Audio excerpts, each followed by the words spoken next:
In the quaint village of Dribbleton, where the houses were loaves of bread and the roofs made of hastily buttered toast, there lived Miss Penelope Plumpet, a hat maker whose creations were inspired by her vivid dreams.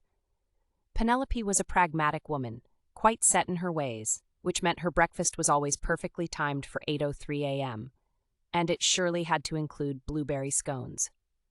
One sunny Tuesday morning, Penelope discovered her pantry had been invaded.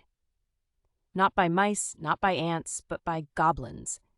3 cheeky, green-skinned goblins had weaseled their way into her beloved food sanctuary. They weren't just any goblins, they wore tiny spectacles and wielded forks as though they were castle guards.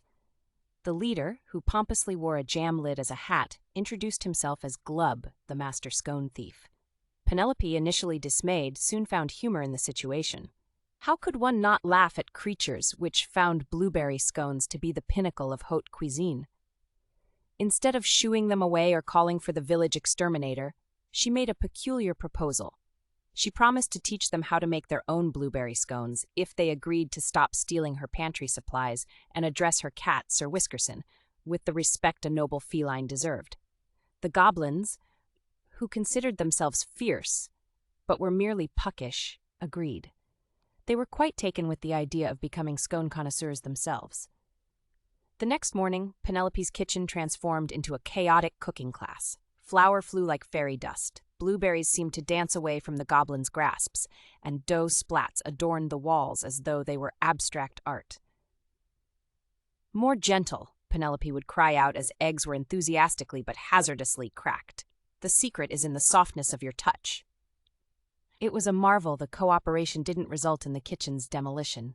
Hours of laughter and a few minor mishaps later, golden brown, perfectly crunchy yet soft blueberry scones emerged from the oven.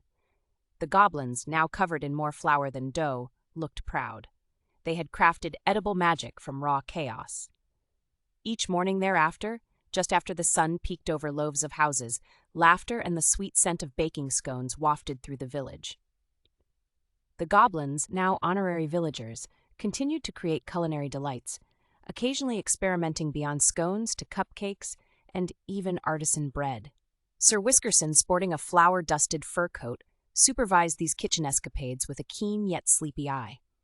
Penelope Plumpet, once a solo breakfast enjoyer, found joy in the unexpected friendship of her culinary companions. And so, in the village of Dribbleton, where food fused fantasy with reality, life was a little more flavorful, thanks to the goblins from the pantry.